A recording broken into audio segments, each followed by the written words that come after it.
Unless otherwise indicated, Ratchet Book Club is intended for a mature audience.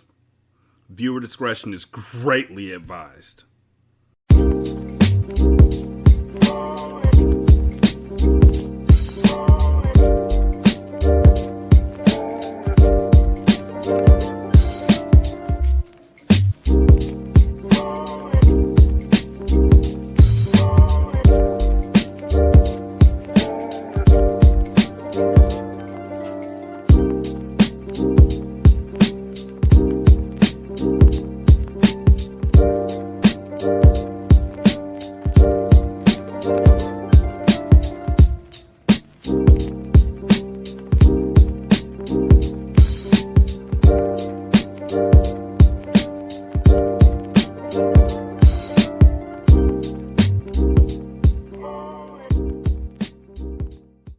Welcome to Ratchet Book Club, where we read hood classics and good classics.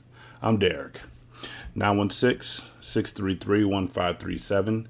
ratchetandratchet@gmail.com is the email address. Ratchet Book Club is where you can find me on Twitter.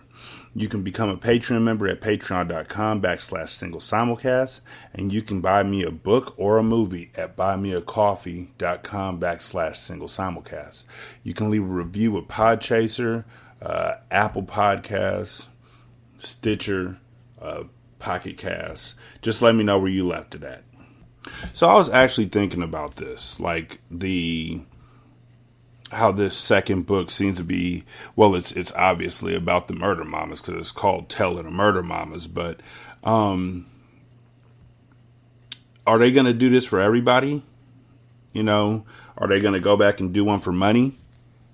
Are they going to go back and do one for, I know that at some point they're going to do one for Carter Diamond. Not young Carter, but the other Carter. The one who got murdered. They might do one for young Carter, too, from when he was in Flint. I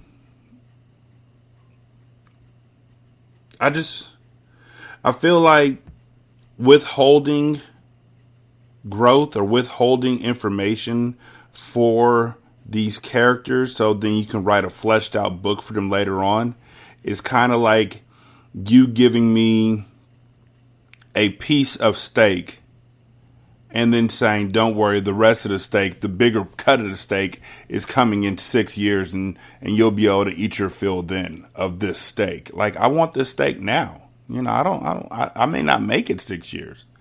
I don't want to wait. I'm not going to sing it, but I know you are thinking it. And so that concerns me. Also, I want to see how well they're able to jump back and forth, because even if they didn't mean to establish a story, they obviously did. They've established a story, so now they got to jump back and forth between Mia Moore's story and what Zaire and Mecca are doing and Breeze and all that, and it might be kind of kind of jolting. But we'll see. Chapter 2. Mia Moore, 1995. Sitting in the bottom of my closet, I shook uncontrollably. The stench of piss was strong in the air, and my hands covered my ears trying to block out the screams. I was terrified. My heart beat uncontrollably, and I closed my eyes from fear. I wished I could disappear and avoid the tragedy that was my life, but I couldn't. I relived this nightmare every night. As soon as my mother left the house, I knew what would take place. The molestation, the screams, the feelings of helplessness. It always happened at the same time. Like clockwork at 1 a.m., he came like a thief in the night. No matter how much we avoided it, no matter how many times we begged our mother not to stay the night away from home, nothing ever saved us. She always said no. The bitch made us stay there with him, and even though we cried and pleaded, her answer was always no. If she didn't know what was going on, she should have. The shit was happening under her own roof, so I can never give her the benefit of the doubt. Fuck her too. She invited him into her home and unknowingly into her daughter's bed. He was always there, with a fucking grin on his face. We were trapped, and our fates were inevitable. My sister, Anissa, was the victim. And our stepfather, Perry, was the bastard who shattered our childhood. Lollipops and daisies were never a part of our world. All we knew was pain and corruption. It seemed as though abuse and neglect were the only constants in our lives. All we had was each other, and whenever he snatched Anissa from her bed, I always felt her pain. "Please stop. Please, it hurts," Anissa screamed. Tears stained my cheeks. I could hear my sister crying, but I couldn't do anything. I wished that we could switch places. That was how much I loved her. I knew the pain that she went through, and would take it all for her if I could, but I couldn't. He never chose me. It was always her. She was 14 and budding into womanhood early, while I was only 12 and still composed of all elbows and knees. There wasn't a curve to my body, so he ignored me mostly, but he violated Anissa, which meant he violated me. I'm going to break in real quick and say that they didn't have to write any of this, because in the first book, which everybody should have read if they're reading the second book, they already detailed, or didn't detail, but they laid out how he was molesting Anissa until Mia Moore shot him and killed him because their mom didn't believe it. They don't have to go into this detail. This is pretty graphic, and I'm feeling overwhelmed. But yeah. I could hear the bed creaking from the other room, the headboard banging against the wall as a constant reminder of the atrocity that was happening behind closed doors. We wanted to tell someone, but who would believe us? Perry was smart. He made sure that he never hit Anissa. He never even left a mark. The sucking he did on her premature breast was done lightly, as did not leave any sign of trespass. We were scared, always walking around on eggshells and feeling like strangers in our own house.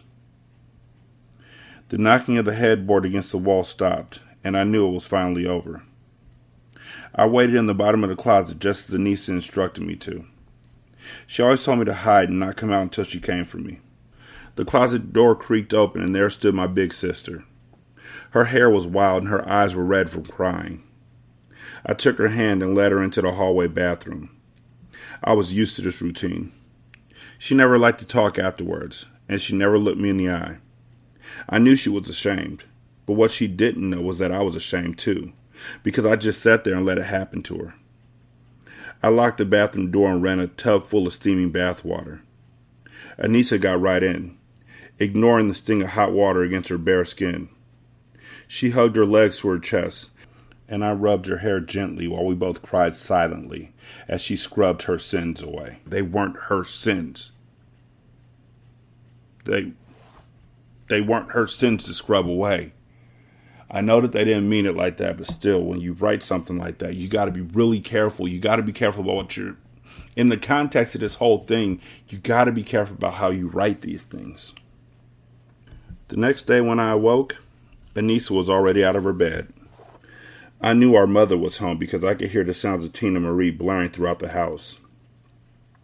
Walking into the bathroom, I saw Anissa leaned over the toilet, gasping for air. "What's wrong, niece?" I asked. "Nothing, Mia Moore. Get out. Go and get ready for school," she said. She barely got the words out before she was throwing up again. "I'm going to get Mama," I said. I had never been one of those tattletelling little kids, but I didn't know what else to do. I could tell from the way Anissa was sprawled all over the toilet that she needed more help than I can offer. "No!" she yelled, grabbing my arm to stop me from leaving the bathroom. She wiped her mouth with the back of her sleeve and began to cry. "Anissa, what's wrong?" I asked. Anissa couldn't stop crying. The deep sob that escaped her lips was a cry that was too mature for such a little girl. The cry signified what she had endured, and the things her young eyes had seen before their time. She lifted up her shirt, and I noticed a slight bulge in her belly. It wasn't big at all, but my sister was naturally skinny. Her stomach had always been pancake flat, so the bump seemed out of place on her. I wondered how I could have missed it. I had seen Anissa naked plenty of times, and I had even noticed she had gained a little bit of weight. But the thought of pregnancy never even crossed my young mind. I was naive and green to the game. For months, Perry had been raping my sister, and neither of us ever thought of the possibility of a baby. "I'm pregnant, Mia," she cried. "I don't know what to do. I told him no. He wouldn't stop." "We have to tell," I said. "Mia Moore, no. I don't want anyone to know," Anissa whispered as she grabbed my arm, her teary eyes desperately searching mine as if I could solve this problem. "I have to get rid of it. You have to promise me you won't say a word." I nodded my head, but tears filled my eyes as I watched Anissa lower her shirt. She was pregnant at 14 by our mother's husband. My mother knocked on the door. "I hope y'all ready for school. You better get your asses dressed so you can catch this bus." I wanted to open the door and tell my mother everything that we had been through, but Anissa was still gripping my hand. "Don't say anything, okay?" As badly as I wanted to tell, I couldn't. I trusted my sister and was loyal to her. If she wanted me to keep this secret, then I would. I wiped my eyes, flushed the toilet, and sprayed air freshener in the air before opening the door. We dressed in silence and headed off to school, our souls heavy and our minds on problems that we were both too young to truly comprehend. Brooklyn born and raised, we kept to ourselves. It was only Anissa and I. We weren't clicked up like some of the other bitches in our borough. We had already been jumped on twice behind some beef that Anissa had caught with some girls from her high school, so I learned quickly to stay bladed up. I had seen Anissa put a razor blade in her mouth and carry it around all day without taking it out. I had cut my shit up a couple times trying to be like her, and when they caught us both slipping, she finally taught me how to tuck a blade away in my mouth just in case I ever needed it. We knew the spots that these girls hung around, and we usually avoided those paths at all costs, just out of unnecessary conflict. So when Anissa hit a left and headed up towards her block, I stopped mid-step, not knowing why she would walk right into an ass-whooping. Again, we went through all of this. She told us what happens. So you're going to go into detail, and I really don't want to read that, but I have to read it. But golly. Nisa, what are you doing? You know that if we go that way, we're going to have to fight. You're pregnant, niece. We can't fight them girls off right now, I said. I know. I don't want to win the fight. I just want to fight, Anissa said with a determined look in her eyes. I didn't understand at that moment what she was getting at, but I soon found out. What? I asked in confusion, looking at her like she was half stupid. Look, I've got to get this baby out of me, Mia Moore, and I can't tell Mama. I'm too young to go to a doctor and get an abortion by myself. I know this girl who was pregnant, but she got her ass beat and lost the baby. I got to do this, Mia Moore. This is the only way. You go to Safeway. Get on the bus and go to school. I'll see you when you get home, she said. She hugged me and pushed me in the other direction. Reluctantly, I walked away, confused. My heart kept telling me to go back, but I always listened to Anissa no matter what. I had to roll with her plan. We were both so naive to think this homemade method of abortion was the way to go. We had no idea how dangerous it was or the damage that Anissa was doing to her body. I headed to school, but the thought of my sister fighting alone ate me up inside. After walking 4 blocks towards the bus stop, I turned around and ran full speed back towards Anissa. It was the first time I had ever disobeyed her. I knew she would be mad, but I couldn't stand the thought of her fighting without me by her side. That's how we were. Where one went, the other followed, and no matter what she said, I couldn't let her go through this alone. I ran as fast as I could, nearly out of breath when I reached the crowd of girls. I saw the group of girls jumping on Anissa, and surprisingly, she wasn't even trying to fight back. They were stomping her out under the overpass of the train, and my heart ached when I saw them kicking her repeatedly in her stomach and back. I pulled my blade without thinking twice. They were so focused on Anissa, they didn't even see me coming. Bitch! I brought my blade up and sliced one of the girls across her face, then started throwing mad punches to anyone within arm's reach. Those bitches were twice my size. My little fist didn't do much damage, but with my sneak surprise I had the advantage. As soon as they realized I was there, it was a wrap. It was one of the worst ass whoopings I'd ever taken, but it didn't matter. I was there with Anissa. We took that ass whooping together. The sound of police sirens blaring caused a group of girls to scatter, leaving Anissa lying on the ground and me kneeling beside her with a bloody lip. "I told you to go the other way," Anissa groaned as I helped her up. She was lumped up and bruised. The police officer approached us and hopped into his car. What? The police officer approached us and hopped into his car. Didn't even say a police officer got out of his car. Okay, I guess that means we hopped into his car. Alright, whatever. The police officer approached us and we hopped into his car. He escorted us home, where our mother threw a fit and sent us to our room. We both sat impatiently looking at each other, waiting naively for something to happen. Hours passed before Anissa doubled over in pain. "I think it's happening, Mia," she whispered, her face contorted in pain. "What? What do I do?" I asked. "Ah! Mia Moore, I think something's wrong," Anissa agonized as she held her lower stomach and crouched down at the side of the bed. A small spot of blood showed through her jeans, but slowly grew to a large stain in between her legs. "Anissa, what do I do?" I asked. I was panicked. It was the most blood I'd ever seen. It was like her period, but 10 times worse, and she was sweating profusely. Her hands were shaking in trepidation. "I need to go to the bathroom," she said as she took her jeans off and put them in a plastic bag. I helped her across the hall and locked the door. As soon as she sat down, she opened up her mouth in pain, but no sound came out. She stood, and blood was dripping between her legs, her thighs stained and crimson. The toilet was filled with it, and it looked like blood clots had fallen out of Anissa. "What do I do? What do I do?" I asked, my voice cracking from concern and my eyes filling with tears. I knew that I was in over my head and I wanted to go run for our mother, but I promised, and even at such a young age, my word was all I had. I never broke for anybody.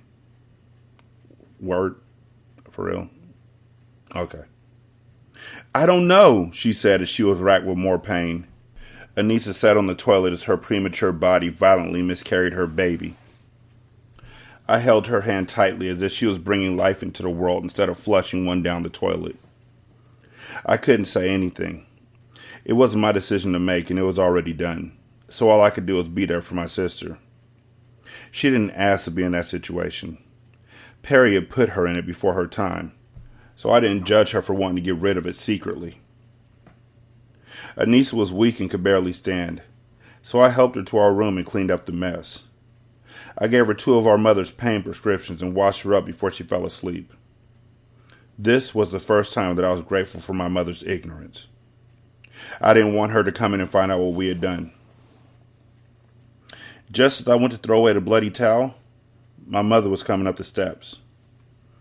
"Where did all that blood come from?" she asked. It was from the fight.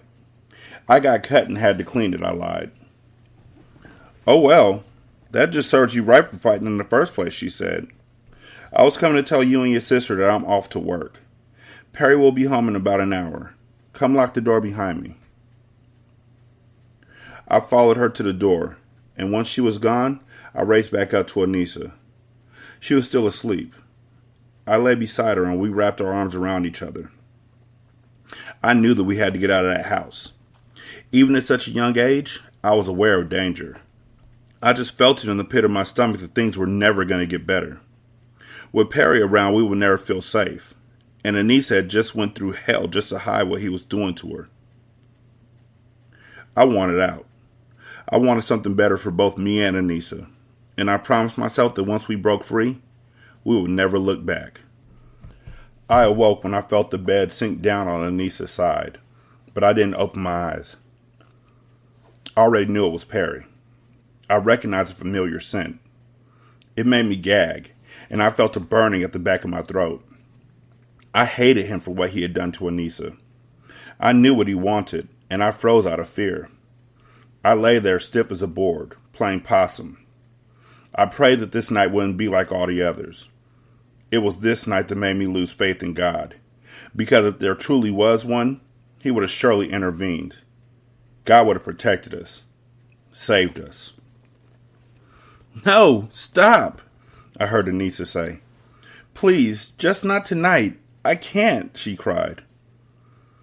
I had never heard her sound so weak, and I squeezed my eyes tightly as my heart beat out of my chest. "Please, God, help her," I pleaded. But just like all the other times, God never came. Perry pulled Anissa by the arm, but I got up and pulled her other arm.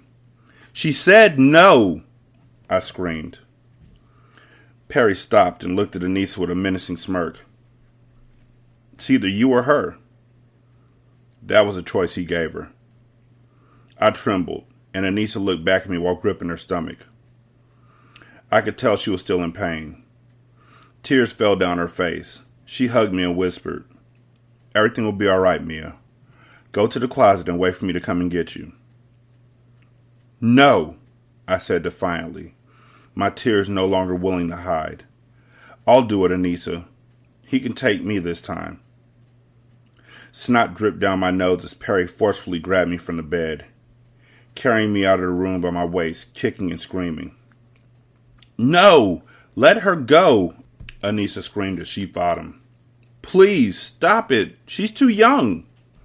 Perry turned around and backhanded Anissa into the wall and threw me to the ground. "Bitch, get your ass up and let's go," he yelled at her. I crawled over to Anissa and we huddled in the corner. "Anissa, please don't go," I whispered. Perry loomed over us as he unbuckled his pants and pulled out his oversized penis. "Mia Moore, go get in the closet," Anissa whispered. I shook my head no. "Just do it," she yelled in between her tears. Anissa left with Perry, and I climbed into the closet, covering my ears while crying uncontrollably. This had to stop. I couldn't understand why it was happening to my sister. It all seemed so unfair. "Ah!" The scream sent shivers up and down my spine. I had never heard my sister scream like that. Something was different this time. She needed me. "No, it hurts, please." I thought of all the blood I had seen earlier. All of it had come out of Anissa. I never wanted her to go through that again. I couldn't just sit there and do nothing. I ran out of the closet and into my mother's room. Anissa was lying there with a pool of blood underneath her while Perry was on top, humping furiously like a dog in heat. It was a sight that petrified me. I thought he was killing her. "Get off of her!" I yelled as I rushed at him and began hitting him. I felt his hand cross my face as he backhanded me to the floor, his wedding ring leaving an imprint in my face. "Mia Moore, help me!" Anissa cried. I ran as fast as I could to the downstairs closet. I knew it was where my mother kept her shotgun.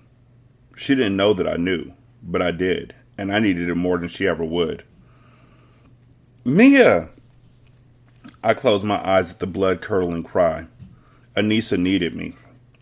I pulled out the double-barrel shotgun, but couldn't find the shells as I looked frantically, hands shaking, as I could barely hold up the big gun. Tears clouded my vision as I ran into the kitchen. The headboard was banging loudly against the wall, creating a sickening scene in my head as I pictured Perry molesting Anissa. I tore every drawer out of the cabinets before I sent a box of shells scattering across the floor. My shaky hands barely allowed me to load them into the chamber. I had played with the gun long enough to know how to use it with expertise.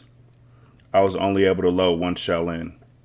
I couldn't waste any more time trying to load any more than that. I raced up the stairs and burst into the room. Anissa's hand was outstretched for me as Perry was on top of her. She needed me. I lifted the shotgun and fired.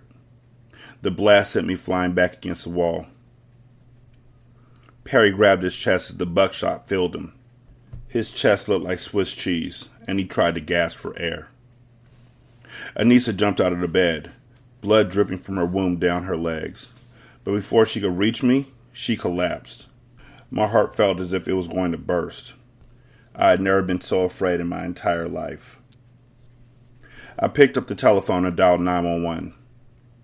Hello, 911 operator. What's your emergency? I was out of breath, and I breathed into the phone as I watched Perry's life slip away before my eyes. He raped my sister. I shot him. Please, we need help. I then crawled over to Anissa and put her head in my lap. It's going to be okay, niece. They're coming. I sat in the room with my sister until help arrived. I wouldn't leave her side until she opened her eyes. I got him, Anissa. He won't hurt us anymore, I said when she finally looked at me. Anissa didn't respond, but from the look in her eyes, I knew that she had heard me. Once the police arrived and I told them what happened, they handcuffed me and put me in the back of a police car. I knew that I was in trouble and would probably be going away for a while, but Anissa was safe, and that's all that mattered. I would have done the same thing if I had to do it over again. Nobody could hurt us anymore, and I felt that it was worth it. So, when I went before a judge and told him that I would do the same thing, he said that I had no remorse and was a menace to society. He remanded me to a juvenile facility till my 18th birthday. Bitch-ass nigga. After getting the news, I looked at my mother, and she had tears in her eyes, but I knew they were for Perry and not for me. I rolled my eyes at her and then turned to Anissa and smiled. I love you, niece, I mouthed. I love you too, mi amor. Thank you, she mouthed back as sincere tears streamed down her face. First of all, I'm not reading another fucking chapter. Not today. That's too much. That's more than enough, because you're going to tell me that this young girl who the police come in, they do a test on this girl who's been raped. They see that she's literally bleeding down her legs. They see that he's got blood all over himself. Like they can tell everything that happened. You could see that this little girl was protecting her older sister from being assaulted by this man that they told you has been assaulting them. And you send this girl away for 6 years and call her a menace to society? This is how we're playing it? This is how they wrote the book. So this is their decision. And I it's their prerogative, it's their book, but it doesn't change the fact that this is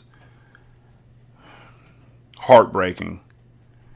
And it's just, yeah, I don't want to do this anymore. Felt this same way with Horson, feel the way now. And I know that I have more, I have to read it. It's just only like the second chapter of the book. And I know it's going to get better from here because Perry's dead. But, yeah. 916-633-1537. Ratchet and Ratchet at gmail.com. Ratchet Book Club on Twitter. Leave reviews on Podchaser, Apple Podcasts, Stitcher, Castbox, Pocket Cast, whatever. Thank you so much for listening. Become a Patreon member at patreon.com/singlesimulcast. Help me buy books at buymeacoffee.com/sscast. Yeah. Y'all be good. I'll holler at you later. Peace.